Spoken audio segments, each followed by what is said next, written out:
যায় আসে না। তোমার কান্নার আওয়াজ কারো কানে প্রবেশ করবে না। তবে একটা, আমি এর আগেও আসার কথা বলেছিলাম, একটা আশার আলোর কথা বলেছিলাম।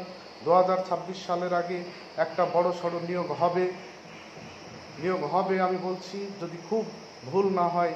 সুতরাং এই আগামীতে যে একটি বছর তোমার হাতে আছে, সেই একটি বছর পরিশ্রম যদি তুমি ভালোভাবে করো, তাহলে তোমার বাকি যে টাইমটা, জীবনের বাকি অংশটা পেশাগত দিক থেকে যেভাবে তুমি সুরক্ষিত থাকবে, সেটা বলার অপেক্ষা রাখে না।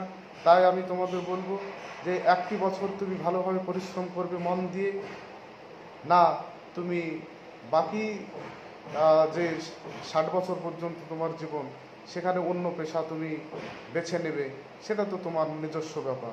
তবে আমি বলবো যে যারা এই পেশাটিকে বেছে নিতে চাইছে, তাদের বলবো এই একটি বছর খুব পরিশ্রম করো, নেগেটিভিটিকে সম্পূর্ণ ছেড়ে দাও।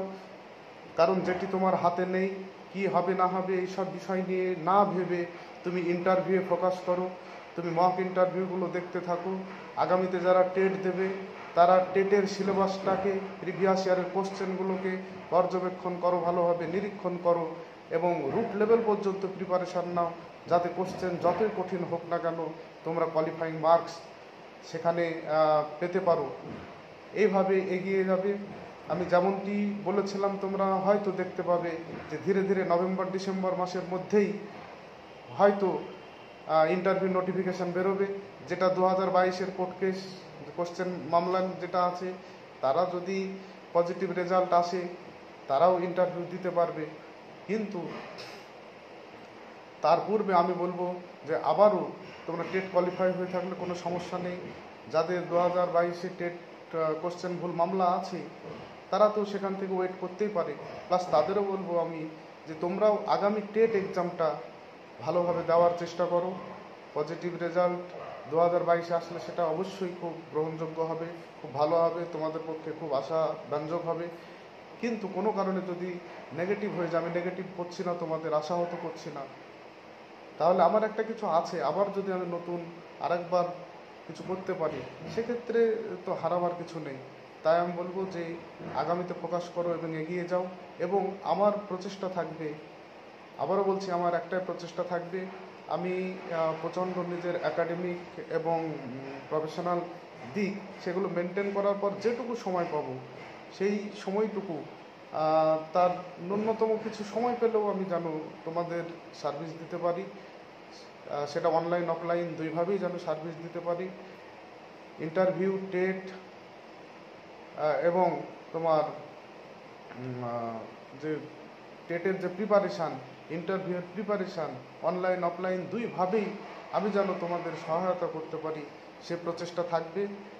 এবং তাতে আবারও বলছি, যদি একটি মাত্র ছেলেও উপকৃত হয়, নিজেকে অনেক ধন্য মনে করব যে আমার এই প্রয়াস সেটা সার্থক হয়েছে।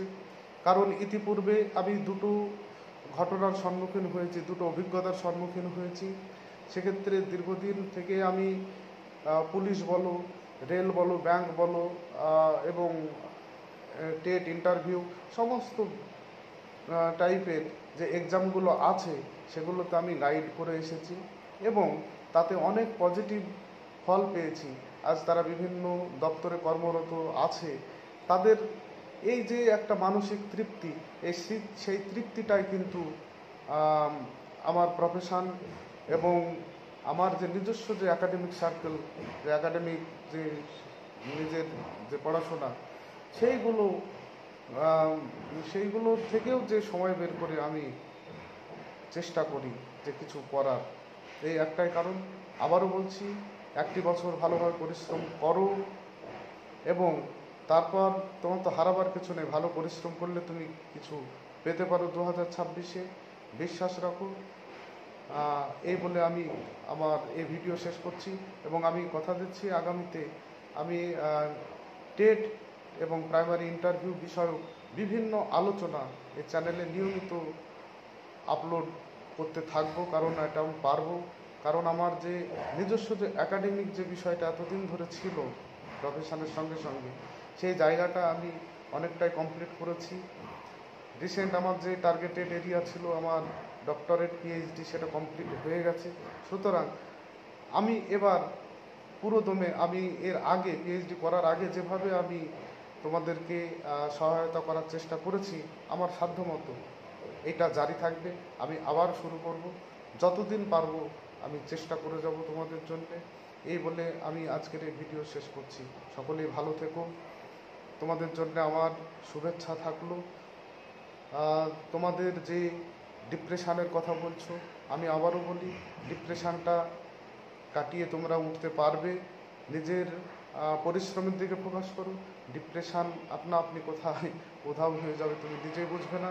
আর যদি তা না করতে পারো, তুমি যতটাই ডিপ্রেশনে যাবে, এর আগের ভিডিওতে আমাকে একজন বলছে দাদা ডিপ্রেশনে যাচ্ছি, তো আমি বলবো তুমি যত ডিপ্রেশনের কথা ভাববে, যত নেগেটিভ কথা ভাববে, ততই তুমি ডিপ্রেশনে চলে যাবে।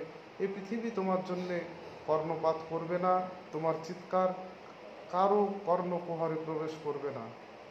সুতরাং এই কথাটা আবার মাথায় রাখো এবং যারা পজিটিভ কথা বলছে, যারা পজিটিভিটির কথা বলে, তাদের কথা শোনো, কখনোই নেগেটিভ কথা শোনো না। আমার পার্সোনাল জীবনে অনেক নেগেটিভ, এটা পারবে কিনা, এটা পারবে কিনা, এরকম নেগেটিভিটি এসছে, কখনোই আমি তাকে প্রশ্রয় দিইনি। আমি যখন WBCS প্রিপারেশান নিতাম, কোনো একজন বা দুজন বা চারজন যারা বলে এটা হয় নাকি যে একটা চাকরি করতে করতে ফ্যামিলি মেনটেন করে আবার WBCS, আমি শুধু মৃদু হেসেছিলাম, কিন্তু কোনো উত্তর করিনি যে হয় কি হয় না সেটা সময় বলবে। হয়েছে, আমি নীরবে পরিশ্রম করেছি, আমি দেখিয়ে দিয়েছি। সুতরাং